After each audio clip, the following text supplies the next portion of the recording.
Recording in progress. Okay, everyone, we're going to call the meeting to order. Sorry for the delay. This is City Council on Monday, May 12th, 2025. Roll call, please. Darren Miller? Here. Eric Sarine? Here. And I said that wrong again, didn't I, Eric? Jen Mazias? Here. Doug Emmett? Here. Dave Anderson? Here. Don Benson? Here. Jared Trimble? Here. All present. Thank you. Next is the Pledge of Allegiance.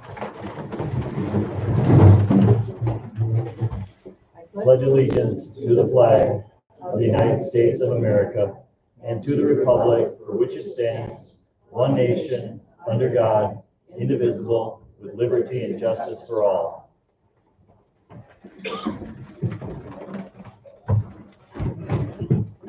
Next, we have approval of minutes, and this is from 3 different meetings, April 14th, April 22nd, and the Board of Review meeting from May 5th.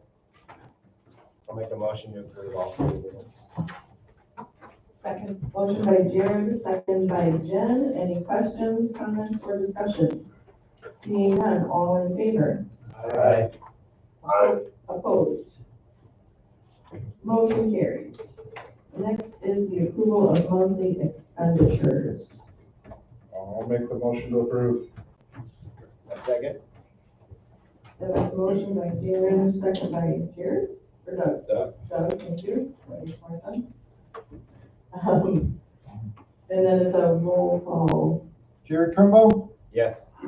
Don Benson? Yes. Dave Anderson? Yes. Doug Emmett? Yes. Jen Mazias? Yes. Eric Sarine? Yes. Darren Miller? Yes. And if everyone could just take a second and grab your microphone and pull it real close so you can talk right into it, that would be great. Next item is public comment. Is anyone here who'd like to give public comment? Please step forward. And if you could write down your name and address on the. My name is Susan Macron. I live at 500 Woodland Drive, and my comment is about the memorandum of understanding between the Tennis Association and Pickleball Association and the city. And my concern is with the grant procurement section, where it says that the city agrees to provide a letter of support for grant applications, and that the city agrees to be the lead applicant for grants if it strengthens the application. Is that all applications, whether they benefit the whole city or only benefit the tennis association? Why do they take precedent over the rest of us? And I don't think that it should be in there at all, but if you are going to leave it in there, if you have to, then you should at least qualify it with saying that if it is determined that the grant is of benefit to the city as a whole. Thank you. Thank you very much.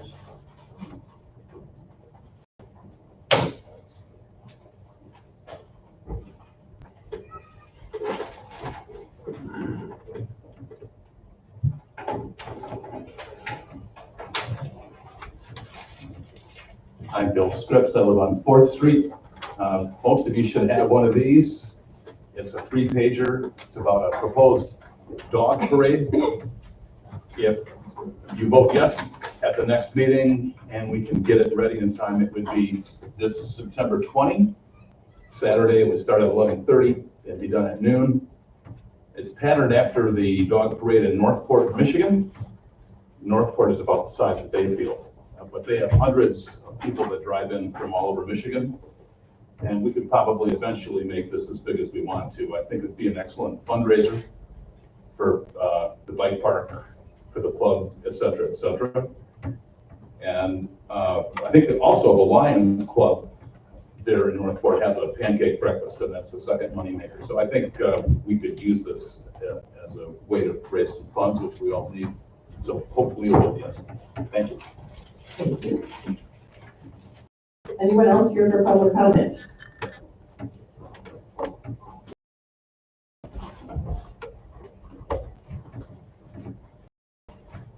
I'm Chris Evans. I'm with the Washburn Tennis and Pickleball Association. And I just wanted to say that the memorandum of understanding has been hashed out between the city and the Parks Committee and our association. I think it's a good, solid, middle of the road idea and just supporting it. Thank you. Anyone else here for public comment?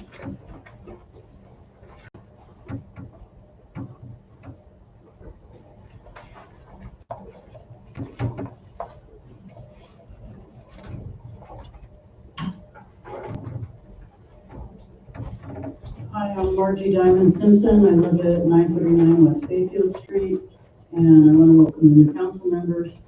And also, now that we have this new pavement, nobody's coming, a lot of people are not coming close to meeting even the 35-mile-an-hour speed limit in the 900 block of West Bayfield Street. And I know that the city council doesn't have anything to do with setting the speed limit. But I think it would be a real moneymaker if the police department has enough time to bring a speed trap out there. Thank you. Thank you. Anyone else for public comment?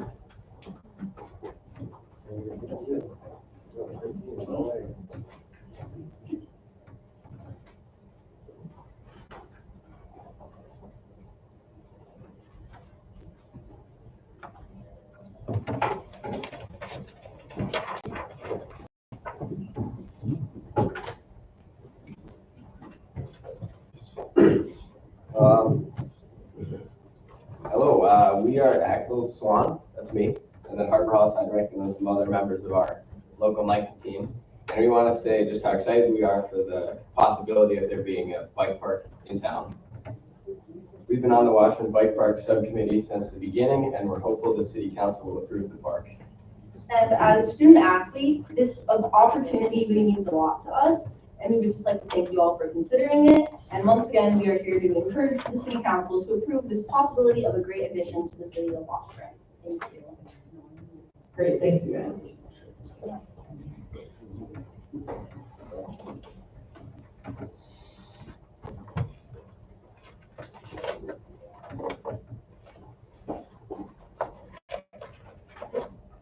Anyone else here tonight for public comment?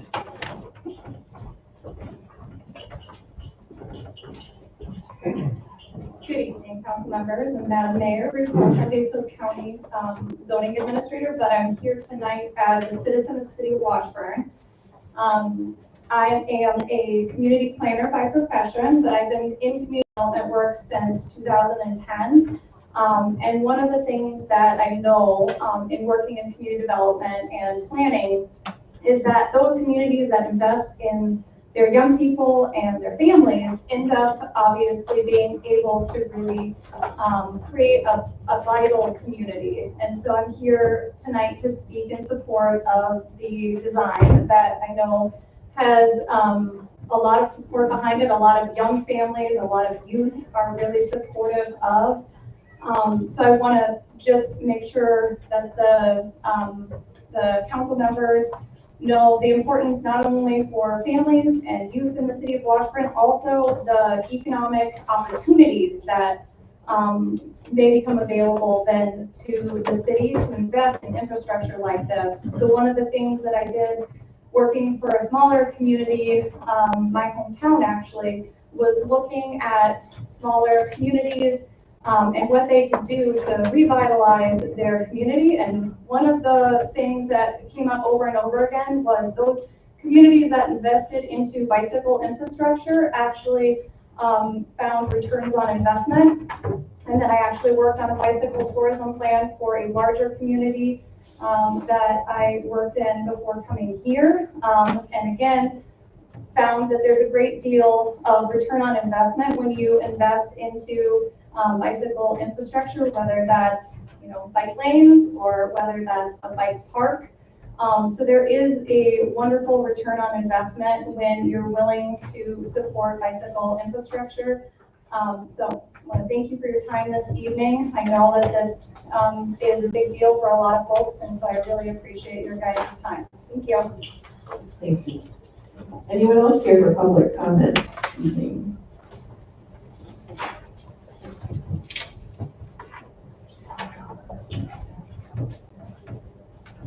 I'm Erica McCrum. I own Sweet Fern Apothecary and I live in the town of Washburn in the Bayfield County area. And I'm going to keep it really short, but I'm just in support of the bike park as a business here in Washburn. I think having something that will bring people to the area, knowing that my family travels far and wide in the country to go biking, it's a really positive thing and another great tool to keep kids active and off the streets and not doing things that they should be doing. Thanks, Ruth. Anyone else for public comment? I love when I know the names of so many people. Ian Meeker, I live on 4th Street. Also a youth development educator for EW Extension. And we started a bike club 10 years ago, up, when the single track trails came to Asheville Bay, and it's just grown. It's been neat to see. I said the same thing for the pickleball courts. Creating an outdoor space like that builds social capital. I think it's really important in our city to take an opportunity like that. So I'm speaking in support of the benefits of the bike park. Thank you. Thank you. Anyone else here tonight for public comment?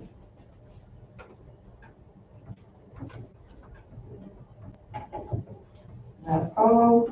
Anybody online? Okay, we will move on. Thank you, everyone.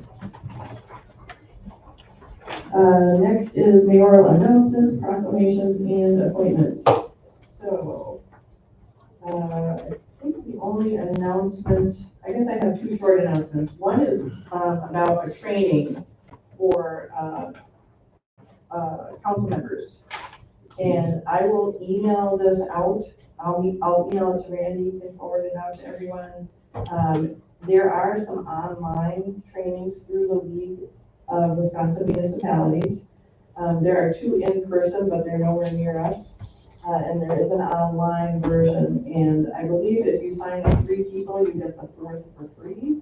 And so I would encourage everybody to take advantage of this. I think you need to sign up before the end of the month. So this is information that we'll be sending out for you all. And then on that note, speaking of the league, I was just down in Madison last Wednesday for our legislative day and had some really excellent conversations with our legislative staff. Neither the representative or the senator was there in person. They both were out of the building at the moment. But I did speak with their staff, which is sometimes even more effective, and had some really, really great conversations. The most interesting thing that I think that came out of that, other than some hope for some good things that are actually going to happen, is that Angela Stroud's staff person, Lucio, assured me that despite Angela's progressive ideals, she's very pragmatic when it comes to working and getting things done at the Capitol. And she understands that you're not going to get everything that you want, and you're going to have to try to work together across the aisle. And then he also said that he really respected Senator Quinn and his work that he does with his leadership on the Housing Committee. And so it was really just so refreshing to hear that positive conversation happening at the Capitol, that there are actually people that want to work together. And that was, it just gave me some hope that there's some governments that are working still and working together still. So I just wanted to share that. As far as proclamations, I have a number of them this month. I will not read them all because that would take a really long time. But we have an Arbor Day proclamation. It's the 153rd anniversary. Historic Preservation Month, I actually read in person outside City Hall wearing my top hat and all because that's historic. And then on that note, there are brochures about Historic Preservation Month and the tour of the historic buildings at, we're number 1 on the map And there's a little brochure rack right outside at the number one, with the map of where all the historic buildings are in town. So please take a minute to look at that because it's really pretty cool to look at all the historic buildings that we have in town. And thank you to that group for continuing to recognize that in our city. It's also National Skilled Nursing Care Week, National Police Week, and Emergency Medical Services Week. So it's a big month for proclamations, and those can all be found online in the council packet. Let's see, appointments. It wasn't on the agenda, but I do have a reappointment if everybody would be willing to reappoint Leo Ketchum to the Plan Commission. He has agreed to stay on. That's the only additional appointment that I have tonight, and hopefully I'll have the rest of them for the next meeting. So I would need a motion for that. I'll make a motion to approve Leo Ketchum. I'll second. Motion by Dave, second by Darren, to reappoint Leo Ketchum to the Planning Commission. All in favor? Aye. Opposed? Motion carries. Thank you to Leo. And as I was mentioning to someone in the audience tonight, we do have some other openings still, and I'm looking to fill people who are not coming back. So we have an opening on Harbor Commission. We still have an opening on the Plan Commission. We have an opening on the Parks Committee. And then we have an opening on a committee that I can't remember what it's called because it never meets, but we have to have someone on there just in case. So if there's anyone willing to do any of those things, interested in sorry. Yes, is it the zoning board of appeals? Yeah, the zoning board of appeals. It's a real exciting one. So if you have interest in that, there are applications on the city's website. You can just download it and fill it out and turn it in, and you will be considered for those positions, any of those. And I think that is it for that item. So we will move on to City Council Strategic Priorities Workshop, considering the engagement for consultant services. You have this proposal in your packet under tab 1. This is a new organization. I know one of the two CEOs well. I worked with him on the board for the league for a number of years. And he and his colleague come highly recommended. And this is the kind of thing that they love to do is talk about strategy and how governments can work better, given what they have. So I think we've talked for a long time about wanting to do something like this. And we've had to postpone it for various reasons. And now with new council members on board, our new administrator in place, I think we're ready to move ahead. And I think it would be super helpful to have someone who does this for a living in government in particular to lead this workshop. Our other option was to do someone from UW Extension, I believe, was willing to come and lead this. But it wasn't as focused, and I don't think the experience level was there for government in particular. So this looked really appealing, and if this is something that we would like to do, I would look for a motion to approve. Or if we need a motion, I guess, to really go into any questions too, so either way. Motion to approve. I'll second that motion. Motion by Dave and second by Jared. Any questions, comments? Well, we've talked about doing this for quite some time, but I think the only way that council said they want to do something so that was very productive, right? And had the goals and objectives. And so, I think the only way you do that is if you have somebody facilitate it well. I've gone through the SWOT exercise. Anybody who's been on committees who have been falling apart has done the SWOT exercise. I think it's good. I think, I guess, just the only thing I'd like to see is that strategic priorities and the focus of the future, right? Because I feel one of the things that we've been struggling with is not being proactive and kind of being reactive. And we have so much on our plate, like, oh, we'll do that after we do the downtown. And so like really, I mean, I think this might get us on track of things to look forward to and hopefully help us focus on the money that we go. I know we're not gonna be applying for a lot of grants and different things, but really focusing on where our energy is gonna go, right? Because I feel like sometimes we kind of get off, tangents because we have an opportunity that doesn't necessarily always like fit with what we want to see in the future, and trying to get towards that overall achievement goal. So I'm in support of it. That's all I have to say. Jared? I was gonna say pretty much exactly what Jen said. We have been talking about this for a long time. It would be good to have somebody, it would be good to have, I'm just gonna say all the same things you said. I'm not gonna say them all, but, yeah, and if you vouch for these people, you know these people. Seems like this is what they're specifically trying to do, so it doesn't seem like a huge investment. And another person who's vouching for them is Ted Gostomski, our ambulance director, emailed me and said, hey, I know, I can't think of her name now, Jay's colleague, but he gave her this a rating review. So I know Jay, he knows the other person, so. Could we ask for a different agenda or more à la carte? Because the legacy exercise and our working on your legacies just speaks to me of ego. And I think we could spend more time on other things than a legacy exercise. So if there was other options, like more dealing with bureaucracy and statutes rather than a legacy project. I'd like to see that. I'm sure we can adapt it for our needs. It's just a matter of coming up with what that is gonna look like. Right. And so I don't know if we.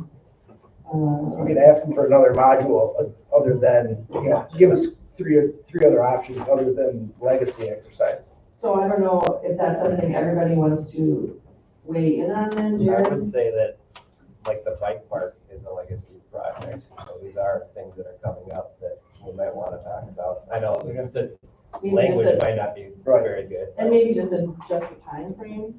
Yeah, it's a very short period of time, and so. But it gets us to prioritizing our initiatives, which I think is critical. Okay. So I agree. Right. Language is a The little language weird. I is think different. we're probably gonna be interesting for us to stay on this agenda. Okay. But yeah, Or maybe I guess then we have another hour after that of prioritizing strategic priorities, so. I mean. But these exercises, you're always like, oh, I wish we had 3 more hours. I know. Right, so. But it'll be good. Better than nothing. Okay. As far as funding goes, we have money, this like allocated in the budget. I mean, we say that $4,000 is like, I do think it's not like a $20,000 investment for all of us to go stay at a hotel, which I appreciate it being local, trying to save costs, but also $4,000 to us as a project. So, like, I don't know details offhand. I know that there's education and training funds that are set aside. I have not had to use mine for a number of years because I'm on the board for the league and it's usually going to a league thing. So, we have money for all of us to do those educational things. I think there's money specifically for council as well. I don't have numbers off the top of my head.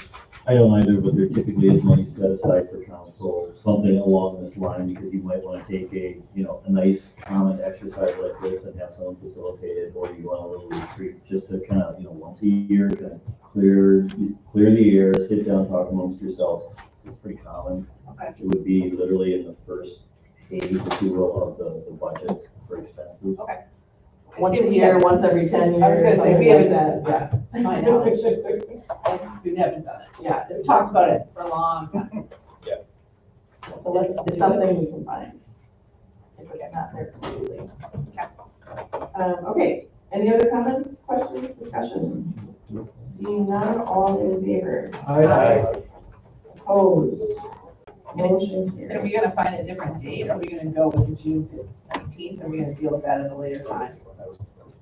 Because this is like May, Yeah. and so coming up with the date, we have to do that now or after the meeting or later, try to you all stay afterwards, find a date, we can do that. Does that date not work? I don't know. So everyone check your calendars and we'll confirm the dates. But those are the proposed dates, so it'd be nice So to it's June go over 19th it. is the proposed date. Okay. We'll move on to the Washburn Bike Park plan. We are looking at tab 2, and this is a request for approval of the site design, which is the next step in the process. So we have a copy of the MOU here, it talks about the design and site development, the design and installation plan of bike trails and bike skills development features shall be approved by the city before contracting. I think, I should probably let Jen speak to this, but it sounds like it went to the Parks Committee already. Yep. And there was some feedback given maybe at some point and some adjustments made, and then this is the final result of those conversations. I feel like, we've been working with them the whole time and then had a great relationship. They've been very open and honest. You can tell from the original plans, like this really is just like phase 1. And so, our committee was in support and passed a motion to recommend for the council to move forward on it. Does anyone care to make a motion on this to open up discussion? I'll make a motion to approve the plans as presented. A second? Okay, so it was a motion to approve the Right, site plan, but but it's not, you're not approving a plan, you're approving the design. the designs. I meant that. And do we need it to be contingent upon approval of the plan commission? No. Okay. Excellent. So that'll go to planning and zoning, and that'll be independently reviewed and then come back to you guys. I don't think you need to. If it's okey dokey, if there's any changes or whatever. Hold on. Yeah, so this is the general, MOU requires. We have a second on that. Okay. So MOU requires the council as a whole to approve the general concept of the plan. So we've had ideas and everything, but this is now the layout and the design. It had then, for each phase that we're talking about here, we'll have to go to the planning commission for specific site plan approval. To make sure it meets all the setback requirements, the other zoning requirements. That's not what we're approving here tonight. None of those, because this map isn't detailed enough to approve all of those. So tonight is approval of this general design, so that it allows the bike group to go out and get contractors to perform this work.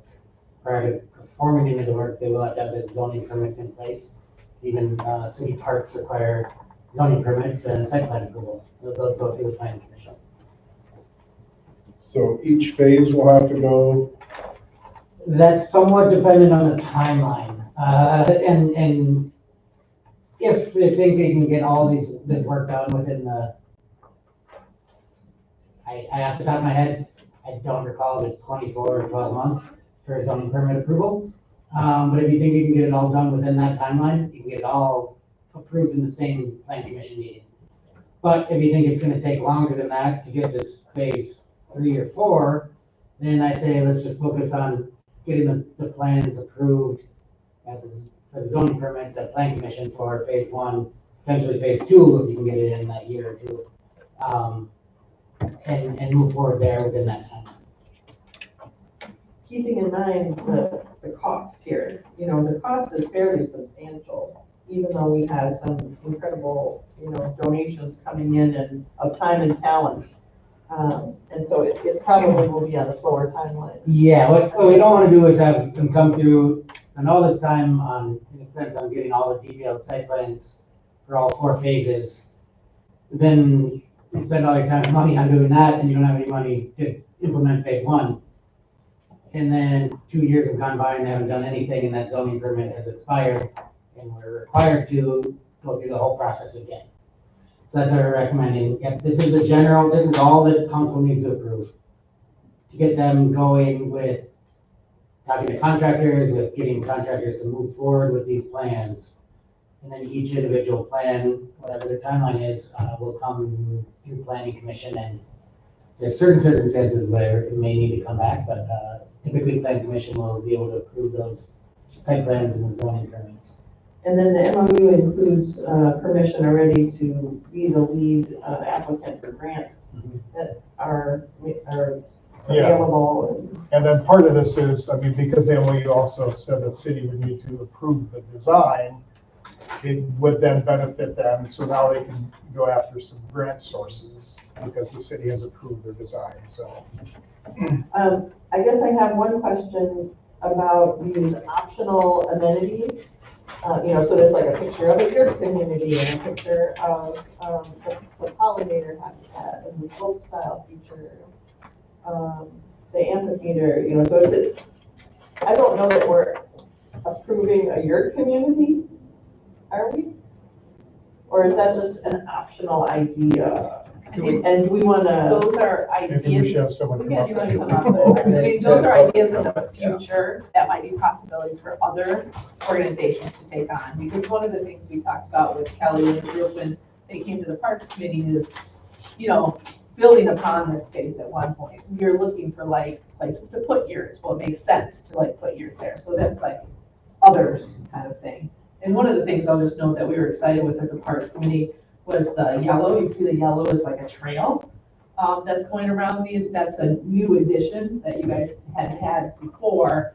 And that's a community asset because I think, getting other people out to the place and getting them excited about the space, thought that was really cool to put into phase 1. So that's something that we were excited to see in the Parks Committee.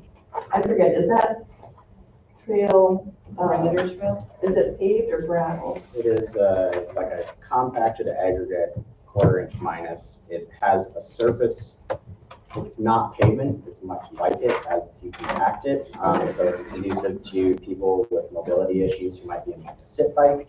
You can ride a bike on it, you can walk a dog on it, but it's not paved. Right. So that's the distinction. Okay, awesome. So still a permeable surface.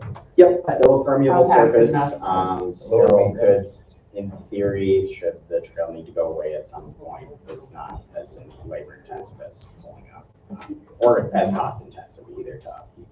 So, yeah. Okay, awesome. And then a note is the yurt village, I know that's a tender subject. We just put that in there, again, not that we were proposing that, that was just, we saw what transpired with the yurts, and what happened with the referendum. And we said, potentially, there's an opportunity for this space that could be, these could go in tandem. We're not proposing our group takes that on. We just penciled that in there as an option for council. You wanted to include it as a spot where Yeah. we thought it would be appropriate on that site, given the site use. Yeah. Nice, awesome. Any other questions for Kelly and Tom?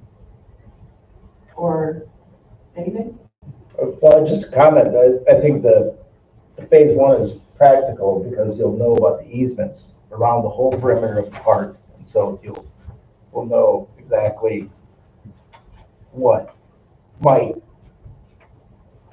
conflict And that can be adjusted. and adjusted early on, so then we can adjust the other phases. And that was the hope with the perimeter trail, is that it really activates the whole site and becomes a park that the whole community can start to sort of be on and access in a different way. And then followed closely by the skills park, the more bike specific piece that, has a progressive green line, blue line, black line that helps, riders of all abilities sort of start to engage in the actual bike park part. Beginner adults are welcome to. Absolutely. And I will note too, one of the questions that was brought forward is, there is currently our multi-use trail that goes to the middle of this. And so it's like, oh, where's that going? It's like, well, that's going away. That's actually technically already been rerouted. Technically, yes. And so it is kind of a dead end anyways. And so we It goes on the road. and it really doesn't go anywhere right there anyways. And so just so council members know, like that has been discussed and it really, because that for the trail, the other, like over by Memorial, that's now part of the walking trail, it's part of the non-motorized. So just so folks know, because it does get used, but it's used by a lot of bikes and walkers. And so that trail, that section will be going away, so. And now that the roads are open to ATVs and UTVs, It's not, it's not, yeah. it's not an issue, it's a non-issue, but it definitely could come up as questions. Sure. So just for folks to know. Awesome. All right, seeing no other comments or questions, all in favor? Aye. Opposed?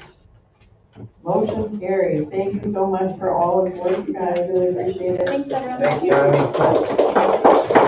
Thanks to everyone who came out for support.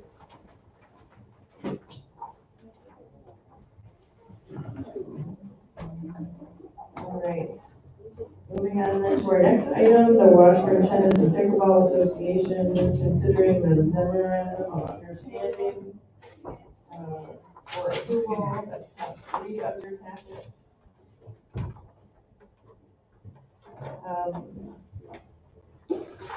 I had a question about this, but I'll save it for after we have a motion on the floor. I'll move to approve the memorandum of understanding. Motion by Jen, second by Dave, to approve the MOU. My question is, are we requiring insurance for the WPTA events that will be held, like official events, not just like open play or whatever? Yes, those will be under the parks ordinances. So that doesn't For any need to be in that specific, MOU? no, any specific, sanctioned event for park. Well, I guess if they reserve park space for it, if they want to reserve their park space for it, they then would have to require it. As is in chapter 12 of the ordinances.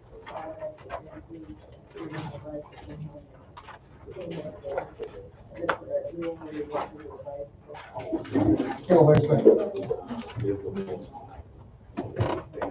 That's a section here on insurance and liability Yes. In the park ordinance? in the MOU. Is there? It is. I didn't think it Yes, so it's paragraph 4, and that's what's general, consistent with the city's ordinances. They'll be required to have these other,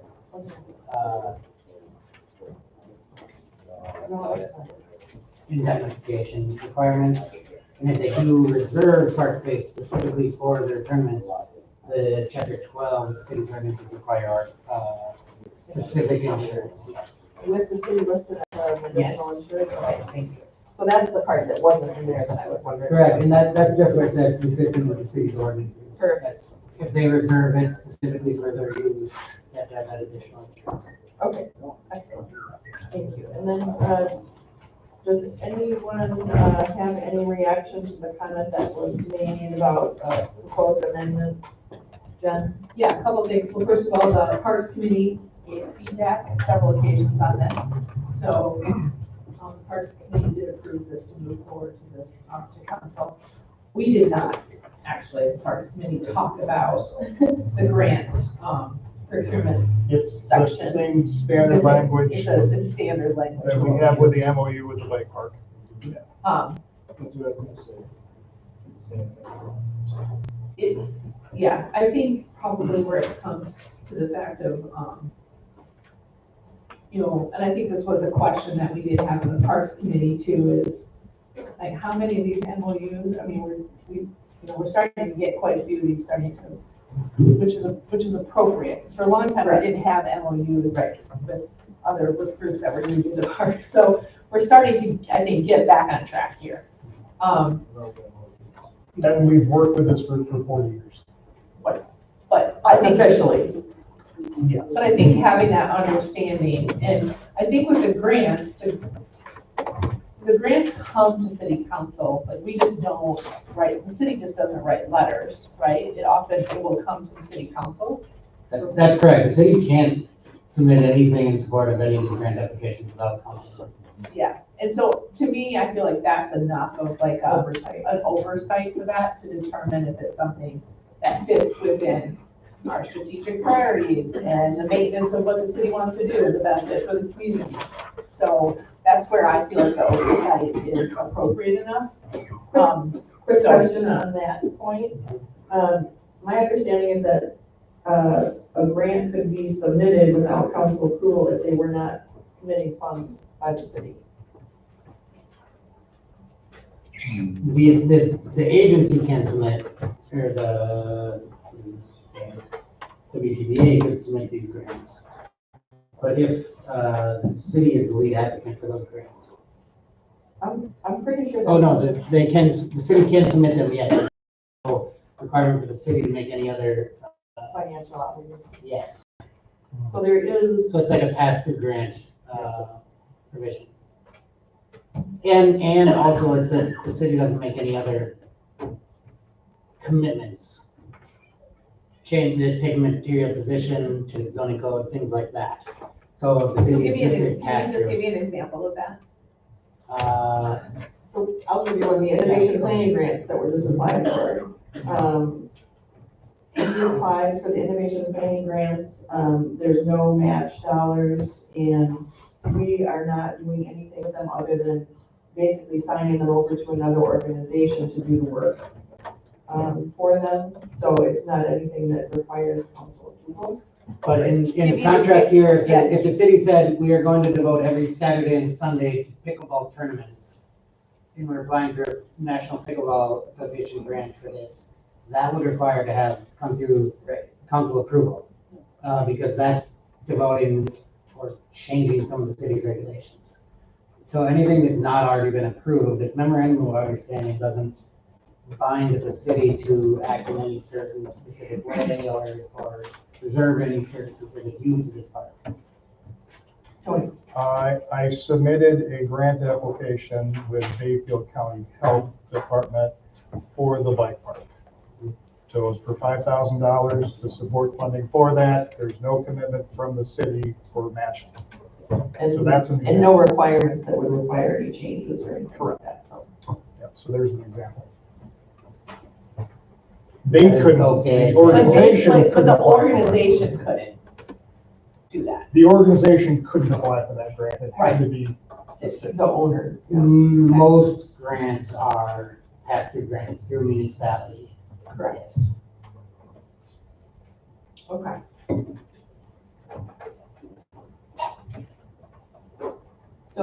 So even those have to follow current guidelines. Yeah. So I don't think there would be any room for something happening that we're not aware of or have already approved in some way. Yeah, and I can understand the questions that's brought from, the folks that live up there because they didn't feel like they were involved with some other things and expansion and, you know, things like that. So I think we have enough oversight and I think we've all learned our lesson from that. That's hopefully not gonna happen in our future again. Okay, so any other questions? Darren and then Jared. I was curious about number 2, C. Is that typical when I read it, it says, you know, WTPA in coordination with the city will hire and schedule all the summer school tennis pickleball lesson instructors and the city will pay instructors' wages? Yes, we have been doing that. That is, okay. So we are currently doing that. The association does the schedule and works with the school on that. They actually, I guess, hire the instructor and then send them to City Hall and we fill all the paperwork out. So they actually are paid from the city, but they're working with the association and the school to teach lessons up there. So we have been doing this for a long time. In lieu of a rec program. Yes. It is interesting. We definitely talked about this in the Parks Committee because we don't do that in other places, right? It is something that is definitely different, for sure. But I think it is in lieu of like recreation programs that we used to have here in the city and we used to do different things. And it's kind of like hiring the people at the skating rink to some extent, although they're not teaching. Right. You know, we're still hiring for an activity. Yeah. At a recreation. There's no question that it's the only thing like that that we have. It just stood out to me. Yeah, I just should, good catch. Yeah. I think it's also a very small amount of budgeted dollars. Like very small amount. And it is budgeted already. Okay, Jared, did you have something? I guess that was my first question, so I'm glad that was addressed. Thank you. But we could change it to something, well, I guess we work with them, like if funding is available, because in the future, like we might, like, if we go through budget discussions, we might not have a budget for that. So we could, I don't know if we want to edit the language a little bit in there, that's probably, maybe we could do better and say if funding is available, approved by the city, because it has to be approved in our budget. So you could look for that line item in next year. I feel like I didn't see that. So we're entering into a memorandum of understanding, so if we want to change that, we change that now. Yeah. What's the timeline on it? Is this expired?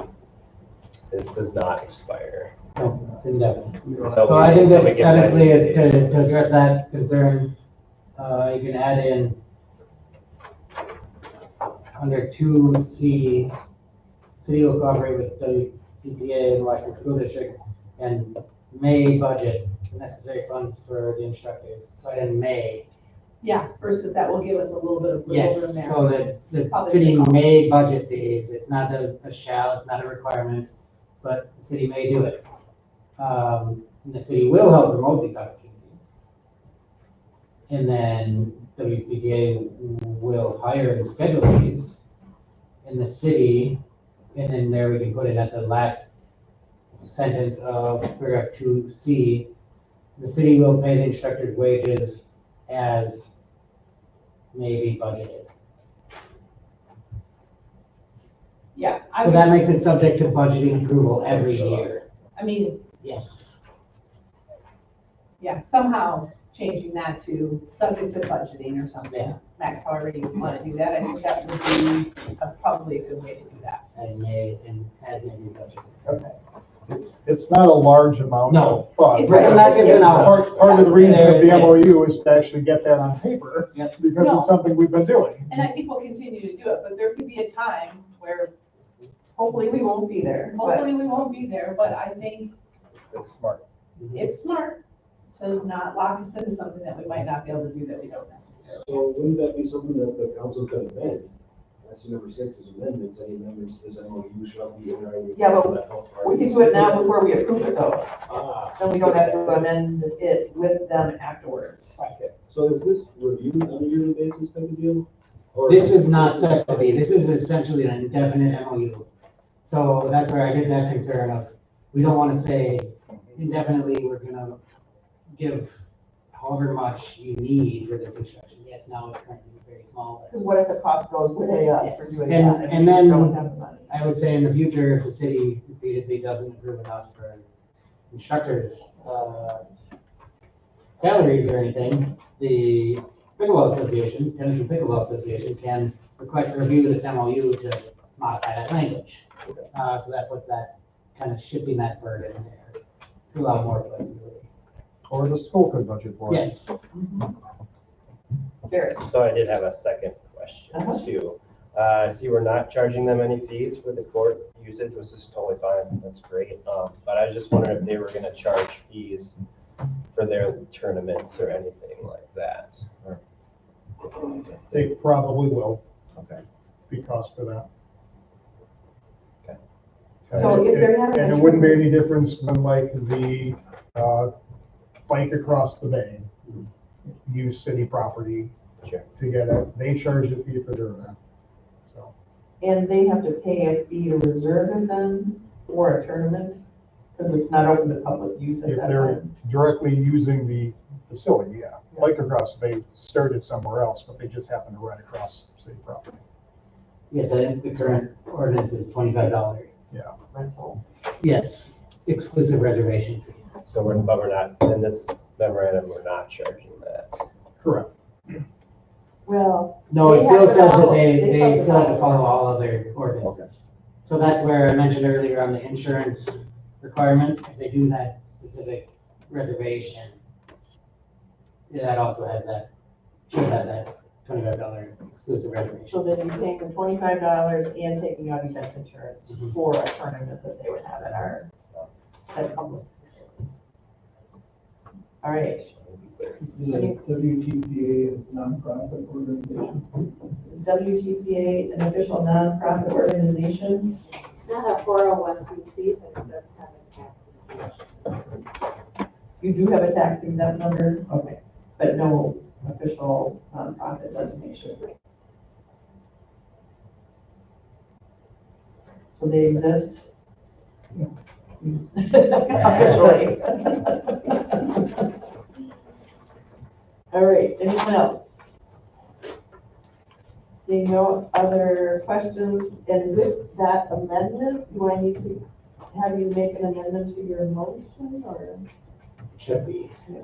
Okay, I tried to, do you have to go down the other one? Or can I No, just you add? can make that amendment, whoever seconded can Okay. approve that amendment. I amend my motion to include the subject to budget in, Per Max's wording in 2C.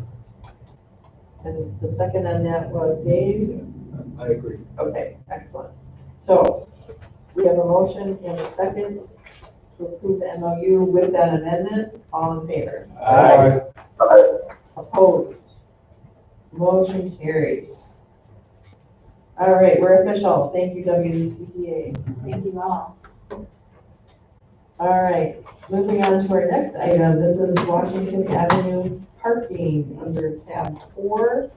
There is, I don't think there was a memo with this, so I just want to give you a little bit of background here. The church up Washington Avenue is an existing non-conforming structure. It is very limited, given that, as far as what can be done in that building. There are 2 interested buyers for that building, and in order to make it work for anyone in that building, we're going to have to make some changes. So we at Plan Commission made the changes that you see tonight on the agenda. One is to address a mixed use for a business and residential combination. The other is for 4 residential units.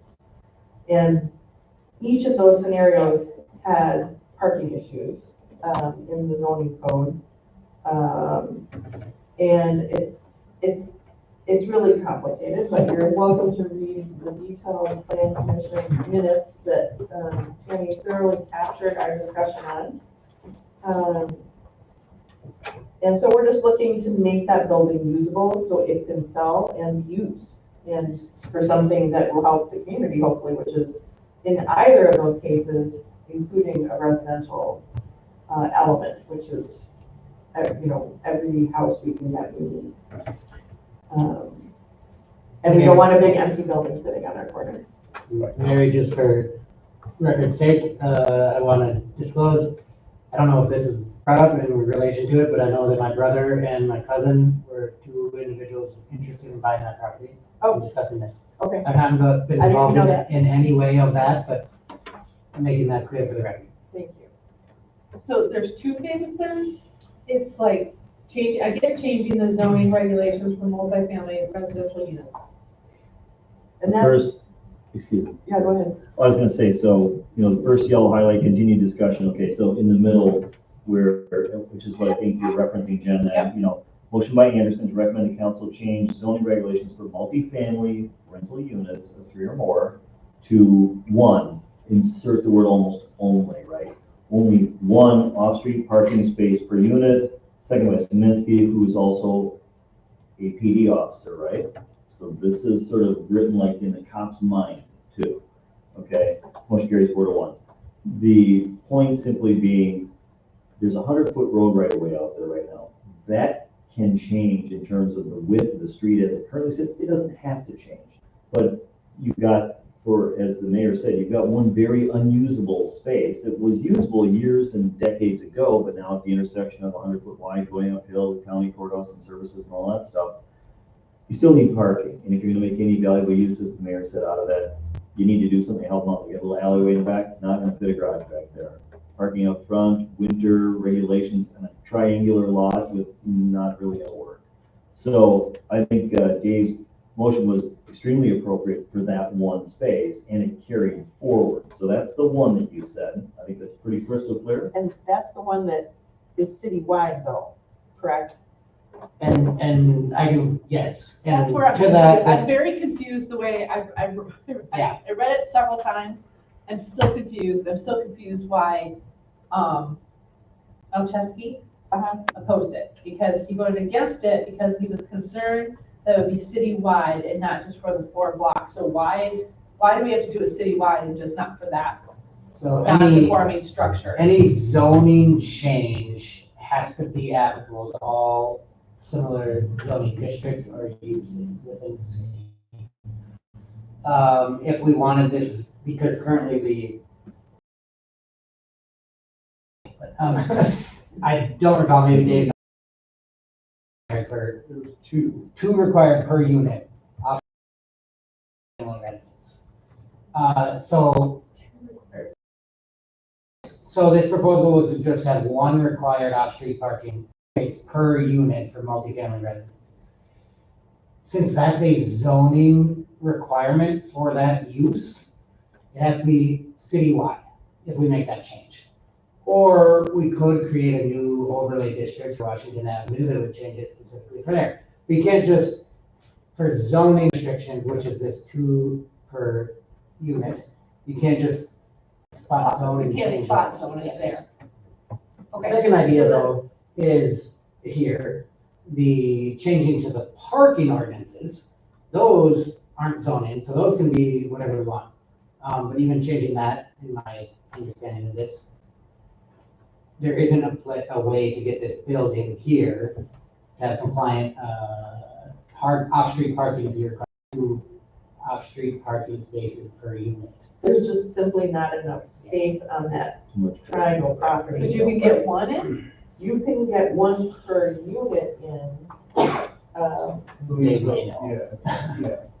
But you may not be aware, but Washington Avenue is way wider than what we see. It's platted as 100-foot right now. It's wider than county. So the property line, the church is actually on the city property, the corner. But, that's here and there.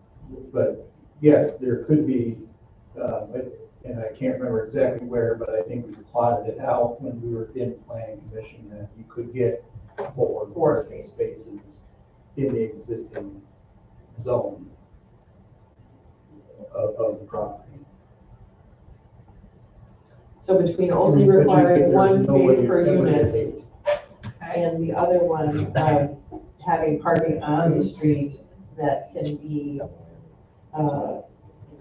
it just has to move within the 24 hours, the vehicles that are on the street. That's our city ordinance. That's what everybody else says. Correct, yeah. So there's You no would still have exception. to do that. If you're parking on the street, you would still have to move the vehicle every 24 hours. So that you wouldn't get these mounds of snow-covered cars sitting there for months. Could we maybe try and do like on-site parking in the wintertime to allow for plowing? So that way, if you have to move every single day, no matter what, that, no reason to have. And that is still currently required. The question, as it relates to the specific property, is if the intent was to build a 3-unit residential, multifamily property, the current zoning code requires 2 off-street parking spaces per unit, and there's no way to get 6 off-street parking spaces on this parcel. So the question is whether you want to keep that 2 off-street parking spaces per unit, or we're going to reducing that to 1 for multifamily residential. So I've got another question. How does the off-street parking requirements, does that affect City Hall and the cops being here and the library and Humblebee and Medford Justice? So those are all required at certain Yep. violation currently? No, because there's certain certain uses that require these off-street parking spaces. A lot of the ones that you just mentioned were pre-existing non-conforming commercial buildings prior to the zoning code being implemented. The church currently is a pre-existing non-conforming building, but if it were to transition to a multifamily residential, then its parking requirement would have to be updated to comply with the current zoning code. Right. So that's where that. You had mentioned earlier, if we created a new overlay for Washington Avenue specifically, then we could potentially change some of the parking requirements. Would it be prudent to? In my opinion, I don't typically like to weigh in on policy questions, but no, because a major reason why there's been so much headache at City Hall lately is because of the overly burdensome zoning regulations. Every district you add, every overlay district you add, another factor of consideration. Yes. I think that the goal is to minimize that complexity, minimize the number of reviews that any type of development or permitting is subject to. But that's more of a policy decision, and I don't like to weigh in. And to me, the question is, why the trustees voted it down was because it was for the citywide and not just for the blocks. But the question is, if you go from the 2 to the 1, it had to be citywide. It had to be citywide. But what does that look like? What are the unintended consequences when you do something like that? Sure. So when you build in the future, you have new buildings and new multifamily rentals, they're only going to have 1 spot versus 2. What does that mean? It means more on-street parking. It means exactly. Yeah. So it means on-street parking, and is that detrimental? And that's really what it comes down to, right? So, moving forward, I mean, this is obviously a reaction to the problem that we currently have.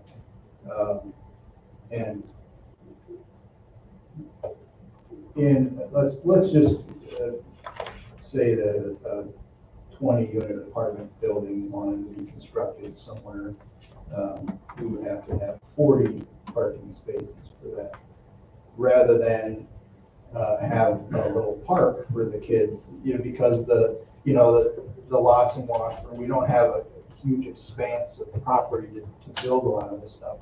From experience, in my, younger years, before owning a home, we were in apartments, and we never had more than 1 parking space, right? We just had 1, and we had 2 cars, and the apartment complexes kind of knew that if they wanted to attract someone to rent their place, they would have to give you 1, and then they would provide a certain amount of extras that everyone had to fight over, to park in.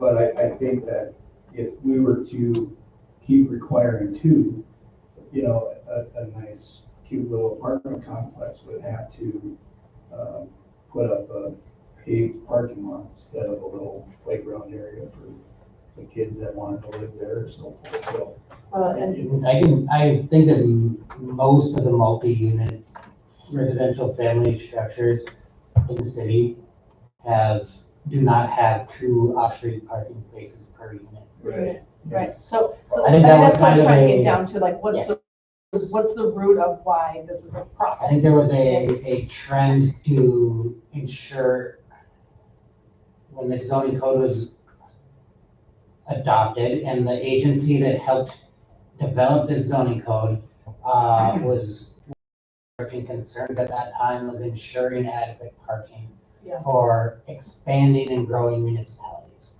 Right, which makes And sense. that's why this was put in. Makes sense. That might not necessarily fit with the demographics and the growing of Washburn. Since 2012 through 2016, when our zoning code has been adopted, there has been more of a growing trend throughout Wisconsin and the Midwest of more scaling back those required minimum parking spaces. And now many municipalities are actually having maximum parking spaces. Saying you can't have more than this off-street parking. Right. To provide that open space is talking about. So again, those are all policy decisions, but I think I know that over a majority of the multifamily, housing units, residential housing units in the city do not have at least 2 off-street parking per unit. One more comment and then Darren has something. The state is actually looking for, examples that cities and other municipalities, like villages, for how we are helping people make it easier to have housing in your communities when they're looking at giving out money towards those projects. This is something that we can say we've done that's going to make it easier for someone to come in and build housing in our community. So it's just, it's a multi-pronged. Yeah, I just want to get to the real Yep, problem. yep. And then Darren and then Doug.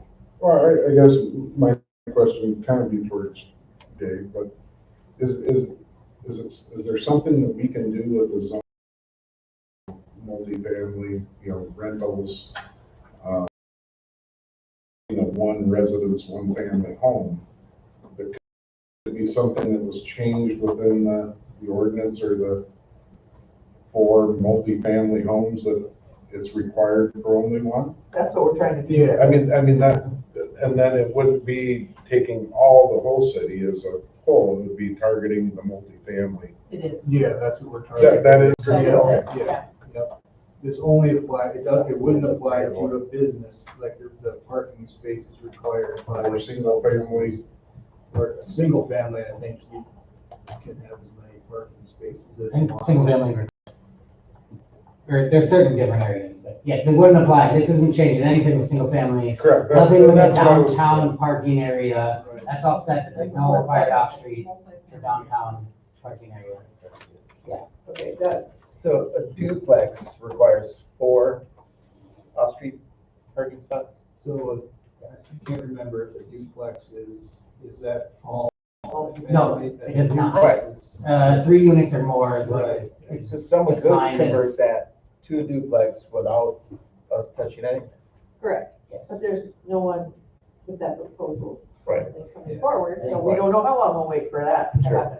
But yeah, to clarify there, the multi-family rental is in the zoning code is defined as 3 or more units. So this off-street parking requirement of 2 spaces per unit only applies when there's 3 or more units. This would not apply to a duplex. And I think given the available lots that we have in Washburn, that to attract a developer to build an apartment complex or a 4-unit deal or whatever, the only way it's gonna pencil out for that person is to get as many people as they possibly can there. And still provide the amenities that for their residents that they want, so. Jen? I'd like to make a motion to open the floor. Sure. Second. Motion by Jen, second by Darren to open the floor to the public. All in favor? Aye. Opposed?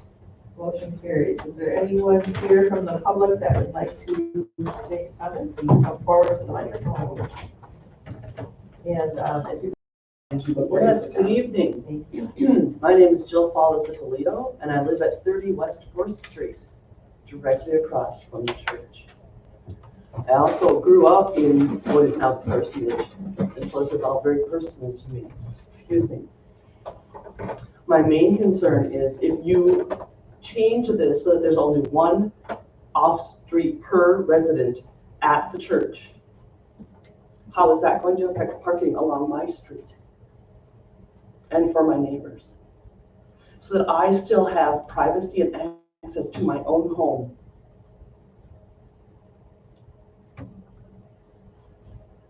I mean, I can answer that by saying, there's plenty of parking on Washington Avenue. But there's nothing to stop them from parking along that avenue. No, there's. And what's the purpose of having Park legally. Right, but the purpose for having 2 spots per unit is to accommodate the renters or to make sure that other streets aren't filled up by. It's a little of both. Okay. But it's limited how many people could actually live in that building, I guess. It's not gonna be a 20 unit building. No, but there was talk that there would be required, if there was gonna be 3 or 4 units in there, you would need 6 to 8 off-street parking. If we didn't make this change. Right, so I guess I'm wondering the effects of making this change. You'd have 4 cars that would need, if everybody has 2 vehicles, in a 4-unit building, you'd have 4 cars that would have to park on the street.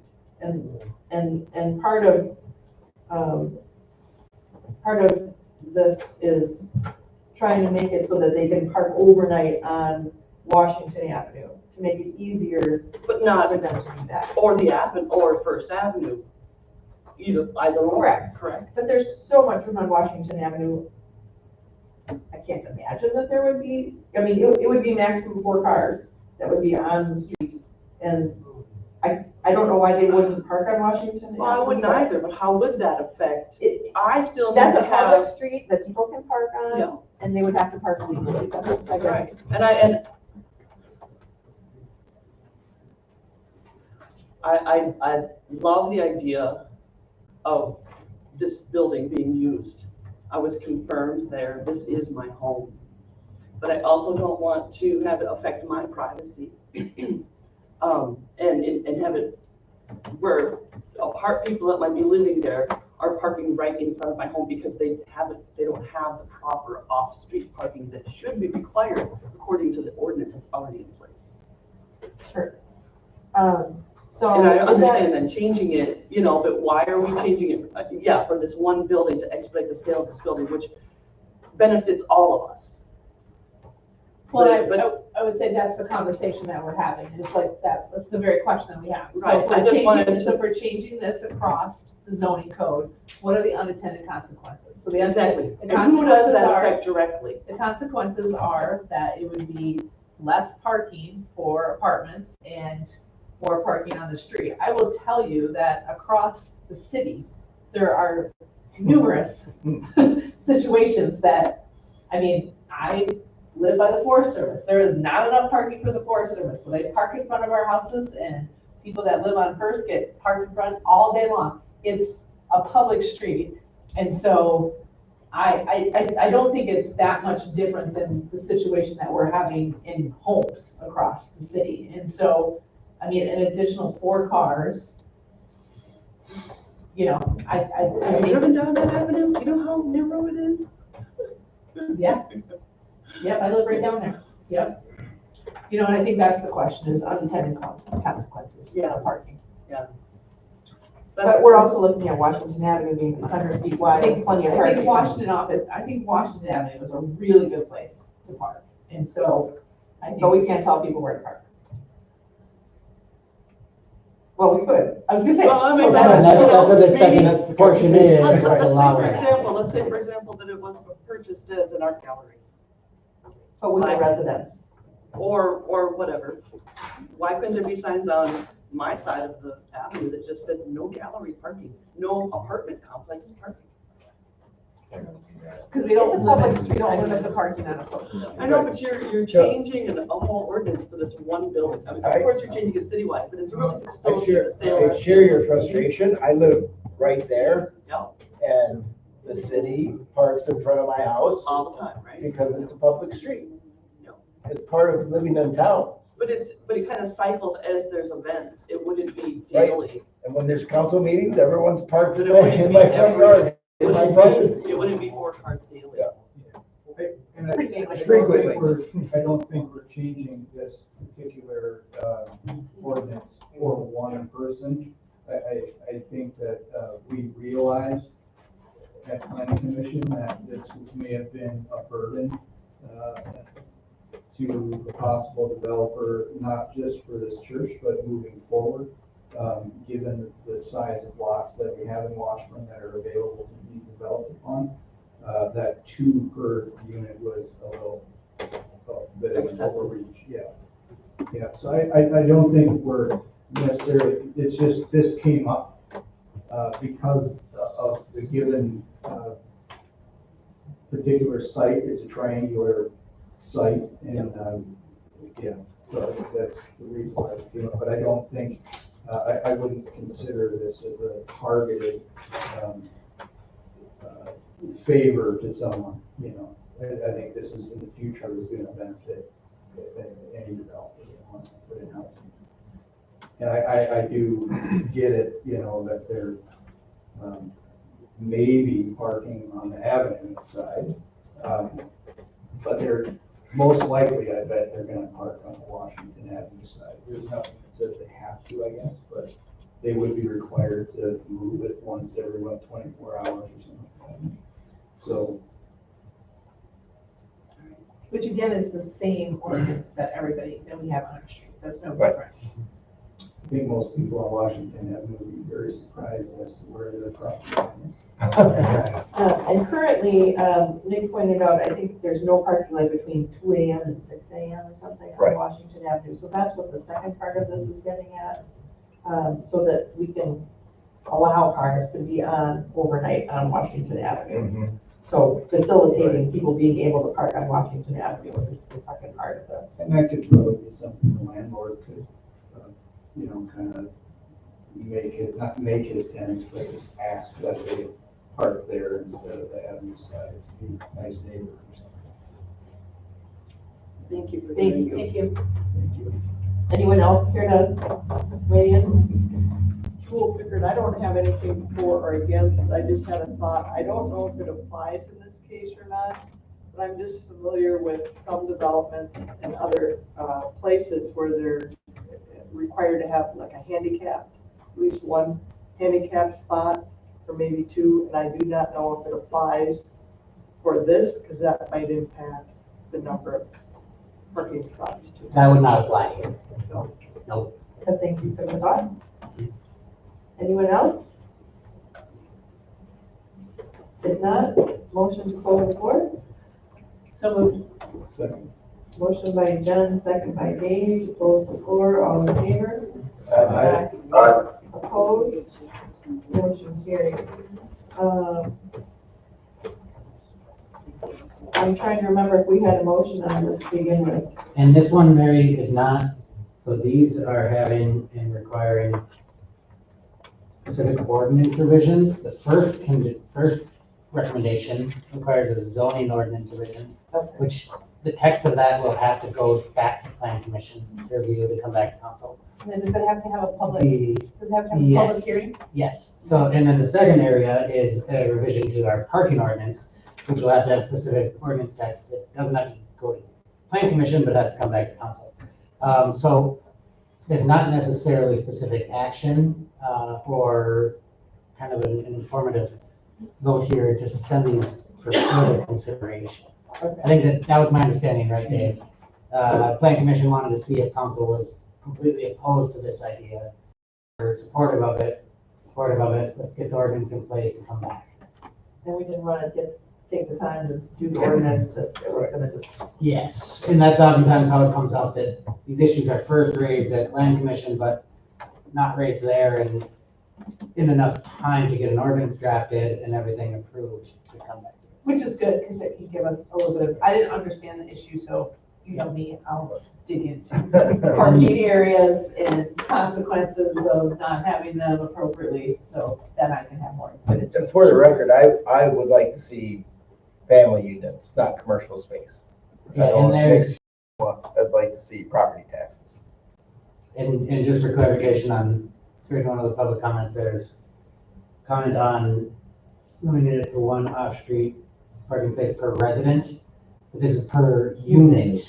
It's not anything, it's all the same no matter how many people are living in that unit.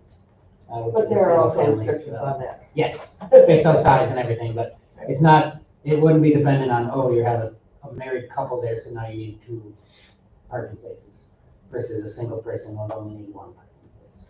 And we're not allowed to say what use goes there. What is the zone?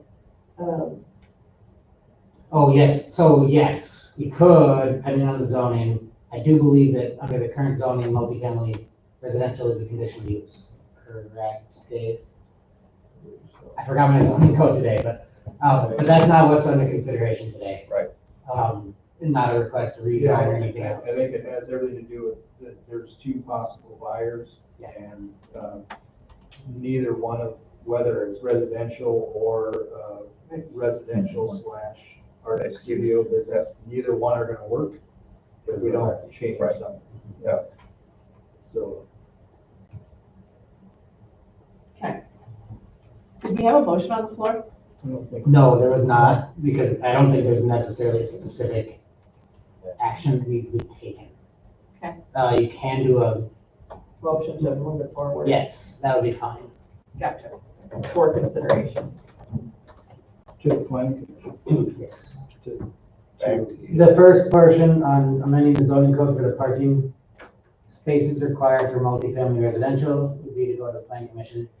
The second question on parking does not need to go to planning commission. So, but we're On not, Washington we're not specifically taking action on that tonight. No, We need correct. to make a recommendation to put that on the agenda for next. Yes, because that needs specific ordinance revisions that would, And would that public, would that require? no, that wouldn't. That wouldn't require a specific public hearing, you know, a general council meeting, everyone has a chance to. I would recommend we, move, I would move to send reducing the required parking spaces per unit, back to the planning commission for consideration for a formal change, in the zoning ordinance. And, I would also move to, put on the next agenda the change to the parking restrictions on Washington Avenue to 4th Street. Second. Okay, so motion by Dave and a second by Don.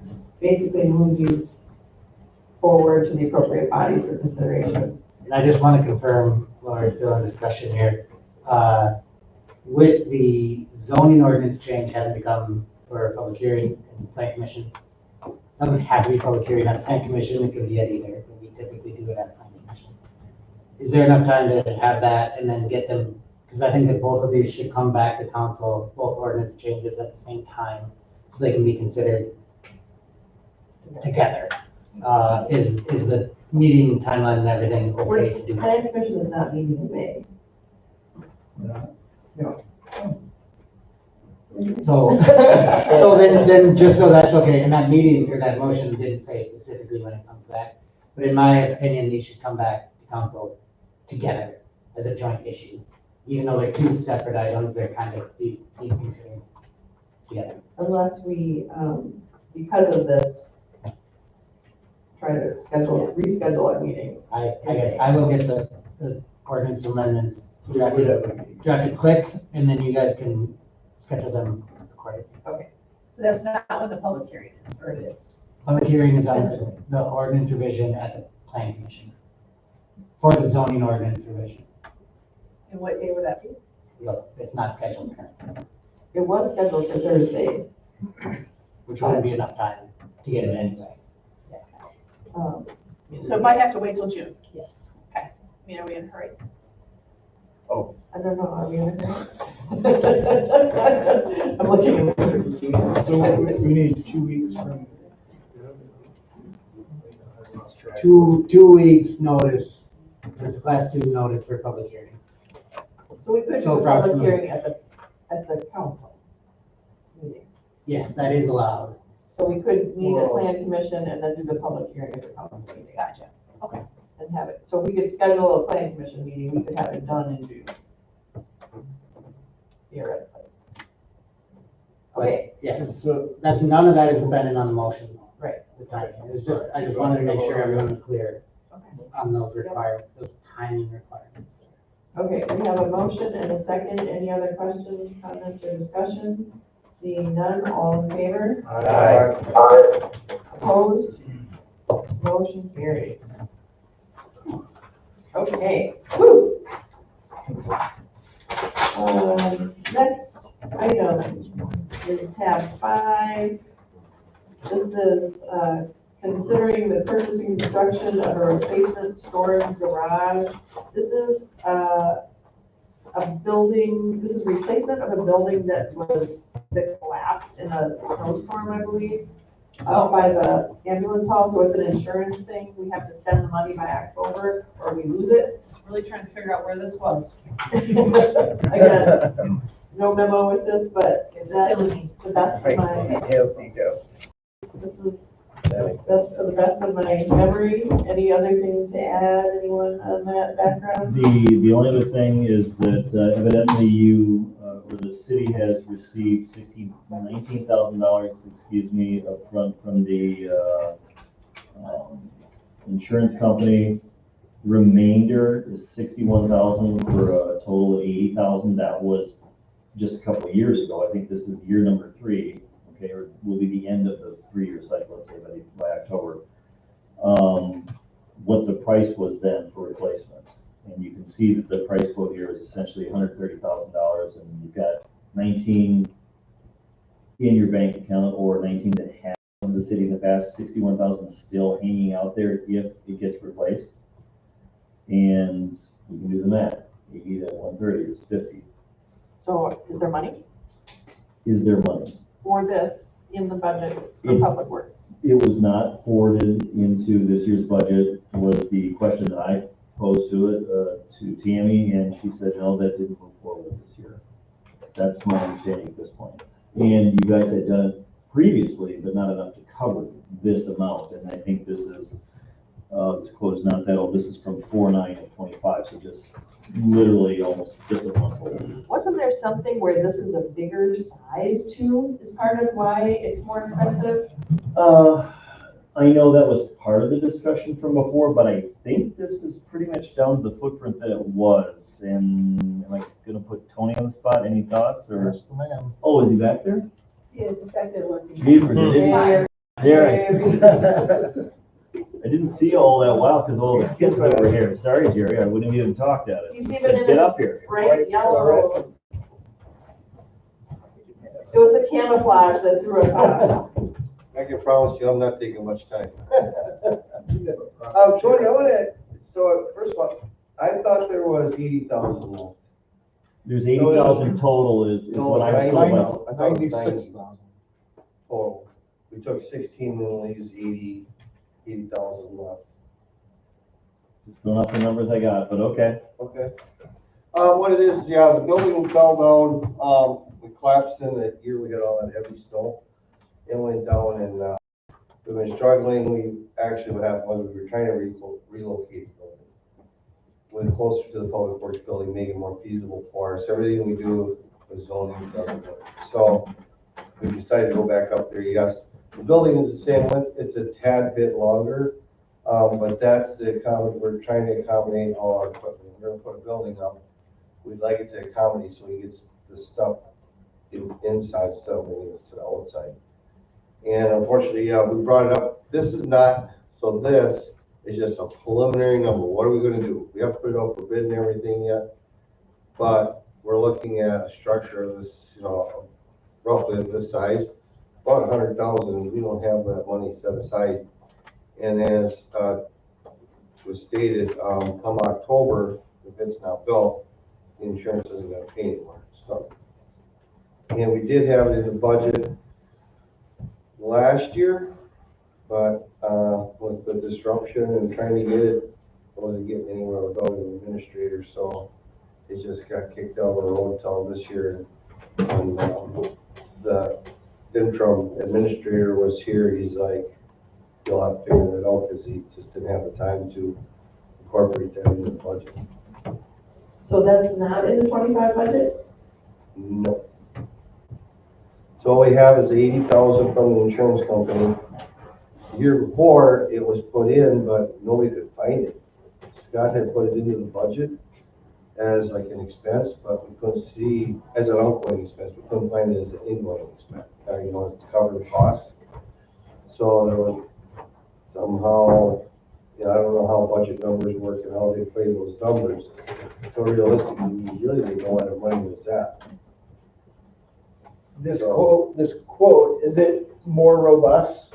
I see the trusses, is it gonna be built so it can withstand another 12-foot? Right? Yes, I hope so. These are general commercial design buildings. The thing is, we've got to get it out basically, we kind of really need to get it out for bid.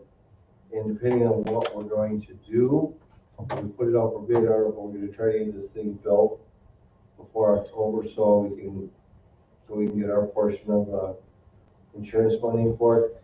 We could downsize the building, but at the rate we're going, we're not gonna be able to fit anything. I mean, it's gonna be so tiny that it'll be like a garage. So where's the money gonna come from? So right now, well, so my understanding is we have 80,000, roughly around 80,000 insurance money.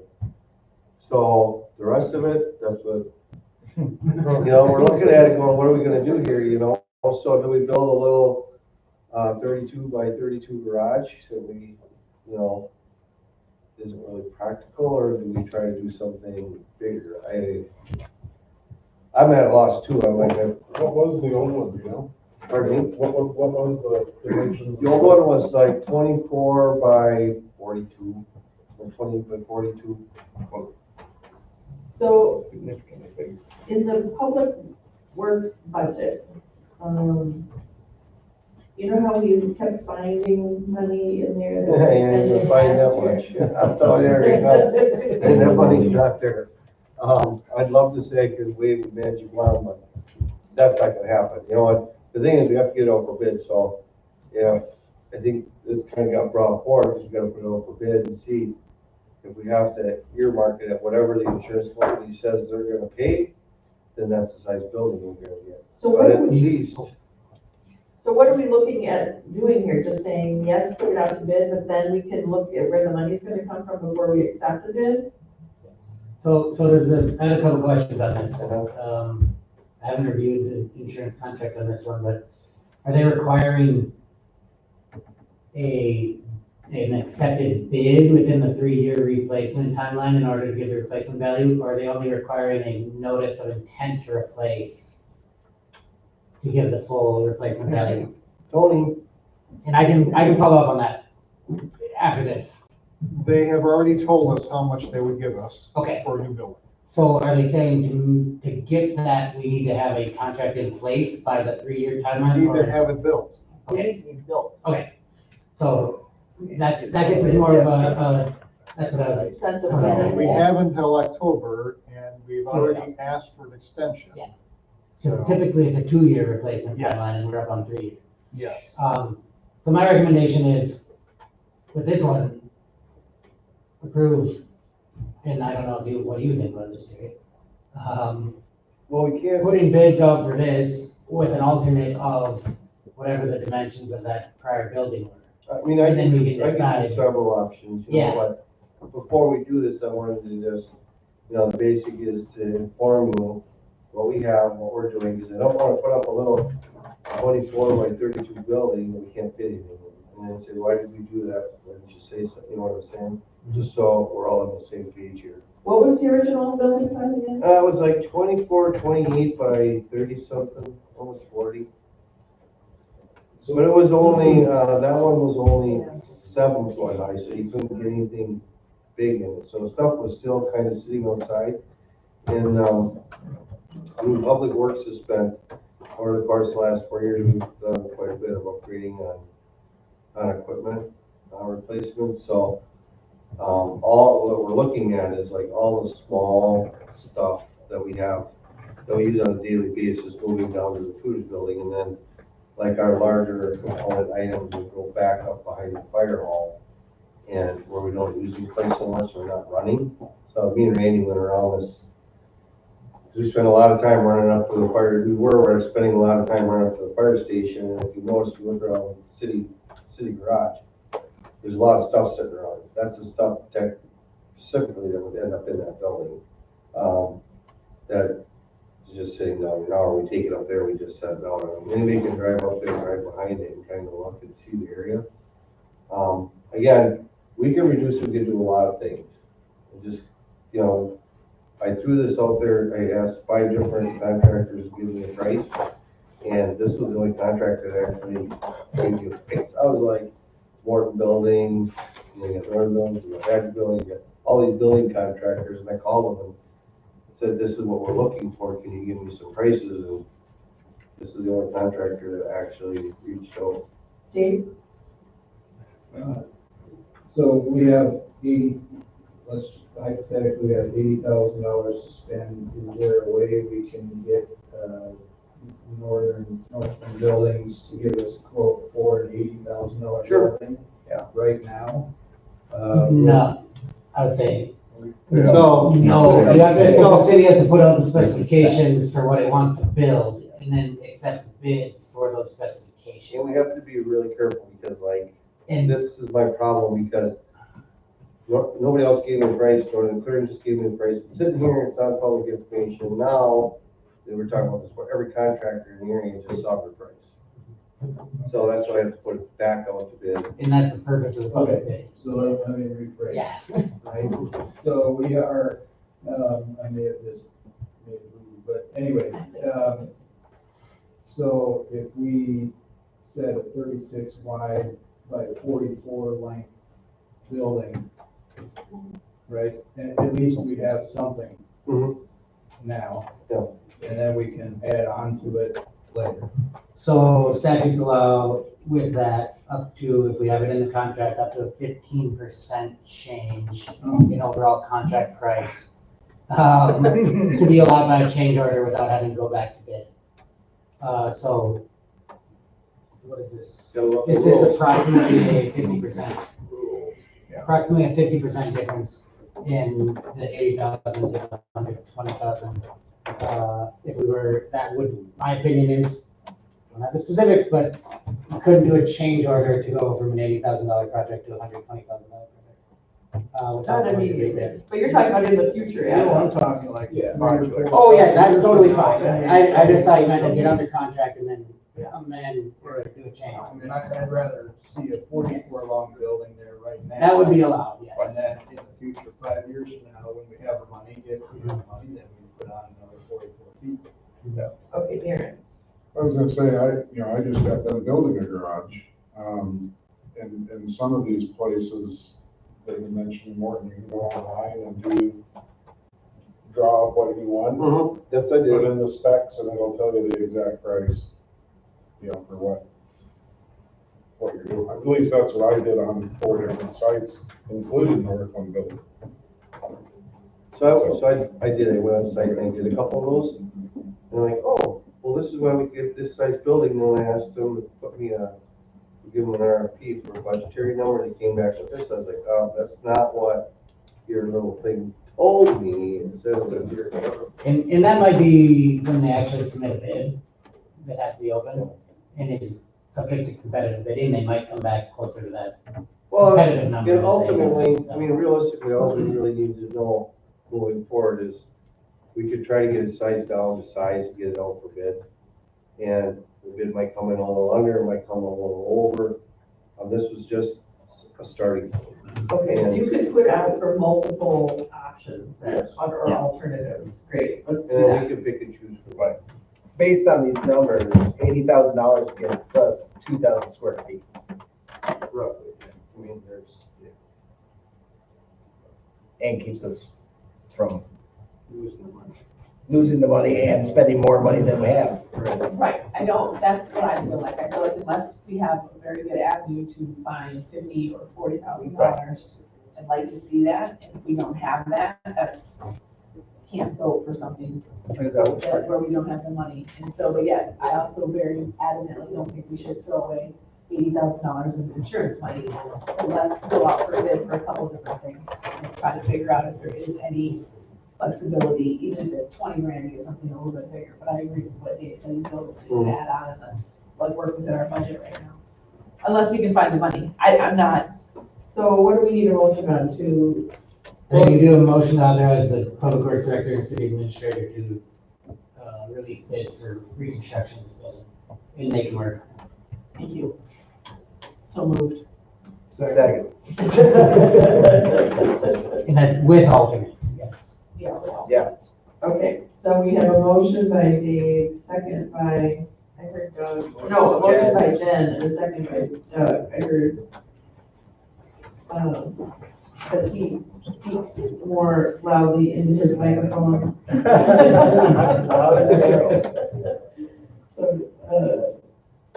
to let the Public Works Director and Administrator move forward with bids on multiple options or alternates.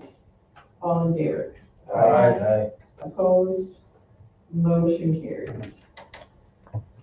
Okay, tab 6, this is the ordinance change that we would need to do in order to make a lateral that costs $2,000 or more be able to be amortized over 10 years instead of 5. We talked about this before and kind of discussed it. Does anyone have a motion they would like to make on this? Motion to accept the amendment. Second. Okay, motion by Jared, second by Don. Any questions? Comments? Discussion? Seeing none, all in favor? Aye. Opposed? Put in the minutes. Oh, Anderson, Dave that's has the way. was absent for that vote. Oh, doesn't matter for actually approving, but it needs to be acknowledged. Thank you. Okay, thank you. On to the next item, discussion and action signing a letter to support coastal management funding, tab 7. So this is something I think that I could have signed as an individual, but it does sound stronger coming from the city as a whole. Coastal management is an amazing partner to work with in a number of ways. They are constantly trying to find ways to help communities that have coastal properties to get work done. There's a fire call, so I think Eric's gone. You was there a minute ago. We have received coastal management funding in the past. If it's not at the meeting anymore, we should have that in the minutes. We just got a page, so he may be gone. Eric, are you there? He's still there. Yeah, I'm still here. I got that page. Okay. Okay. Turn off the monitor. So anyway, looking for a motion to support this statement as a city.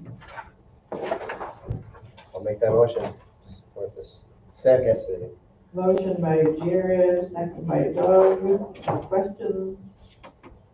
Seeing none, all in favor? Aye. Opposed? Motion carries. Thank you. Next is discussion and action on authorization of notice of Class C wine license for Naturally Superior Inc. at 905 County Highway C. Donnelly Rebath Agent. This is tab 8 of your packet. So they're looking to add this on before the next renewal year. Yes, so this would be a new license for them, not a renewal. Yeah. So much like we did with Ghost Ship Gallery last year when wine became available, we all approved them to notice for the wine and then the renewal for their bid. So it's done, done separately, Okay. because it's a brand new license. Okay.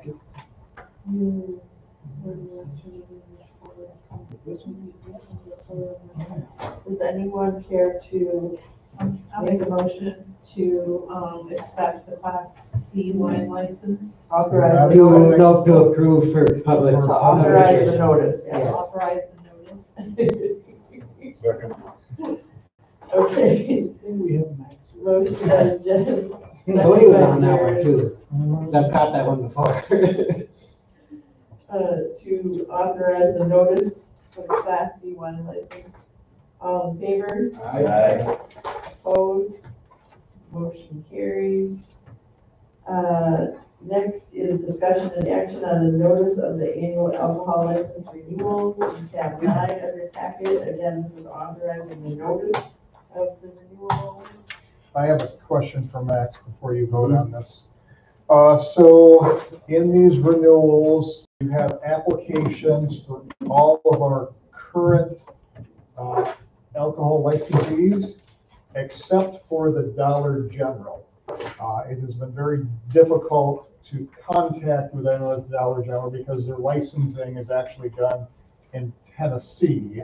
So much like all of the other license holders, I sent a packet of information out with the applications to get back to me at a certain date.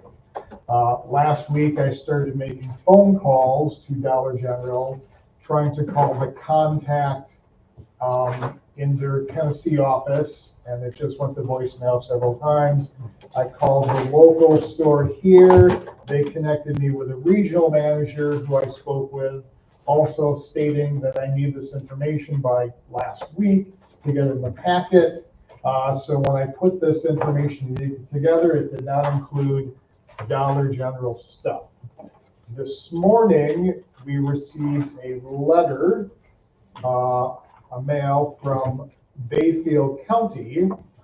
Apparently, Dollar General mailed it to us, FedEx, to the post office box in town, to the city, but FedEx delivered it to the courthouse. And then the courthouse, rather than calling me last week, just put it in the mail. And it was received today. You didn't have to walk down that. Correct. So I was going to then, this is fantastic, I can just make copies of this application and give it to you to approve along with all the other notifications. However, in reviewing this, they included everything for a cigarette, their tobacco license renewal, and all of the supplementary documents for the alcohol renewal, but they did not include the alcohol application. Wow. So I'm wondering, Max, can council still approve them for renewal, even though I physically, Well, we're not approving for renewal. I'm sorry, approve we're- them for notification? Pending receiving. I would say documents. yes, approve all of them, subject to final confirmation. So that that motion includes them, Yes. unless I find out that it's not legal. I would say. And the reason I say that is because we have to notice the paper and get it published Yep. 3 times, which means I have to get it to the paper this week to meet our 3 times by the next council meeting. The other thing with this is while they have had an alcohol license for a year now, they are actually not selling alcohol. So they've had a license, they just haven't started selling it yet. I would say include them, if, are they in the list? They're not in the list, they Okay. have to be added. So I'd say in the motion, include them in the list, subject to my confirmation that all legal requirements are met. I have a question. Dave, go ahead. Were they on the public notice? We haven't noticed. What did you say? I haven't noticed. We, It will need to go. that's what we need to do. So that's what's being approved right now, and I think that the agenda for tonight is, the action item is approval of Yeah, so you're, publication for renewals. It doesn't list specific ones, so the action item for tonight is sufficient. yeah, you're We can approving include me to start the renewal Yes. process. If we Next don't, month, it would come back to actually approve the license. if we don't approve them for publication tonight, It then they pushes would back not be another able month. to be, it would either have to be a special council meeting, or there'd have to be a provisional license granted at the next meeting, and then follow up the next meeting. But since it's general, can we just approve? Yes. So who would like to make a motion to approve the notice of annual alcohol license renewal? Motion by Dave, And that's, I think for the motion here to specify those are the 15 licenses noted in the memo plus Yeah. Dollar General, Pending. pending my approval. so that was a second by Second. Karen. To, notice the 15 plus Dollar General.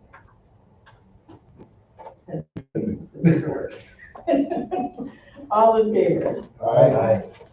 Opposed? Motion carries. It's been crazy. Wow, okay. Forward me that, and I'll get that.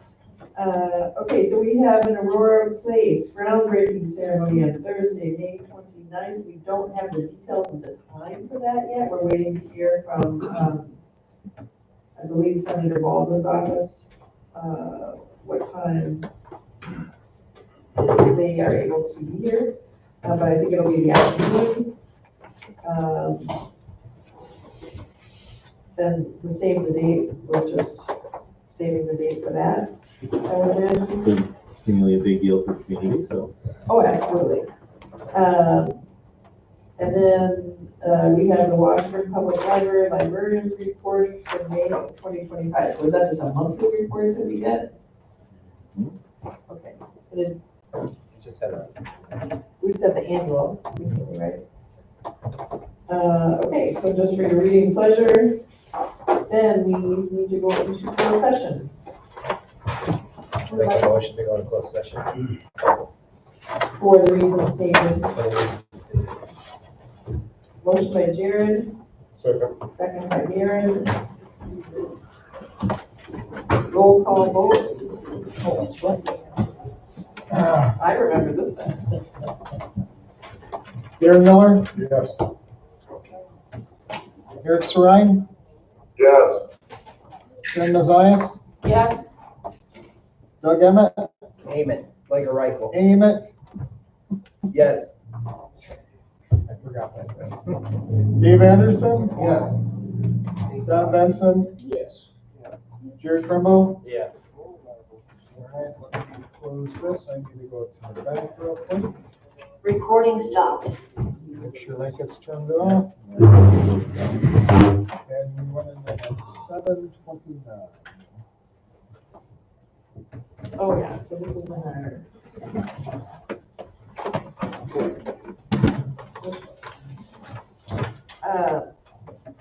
So we just have this. It can, is Randy included? No, I'm saying yes. Oh, He can't be included No.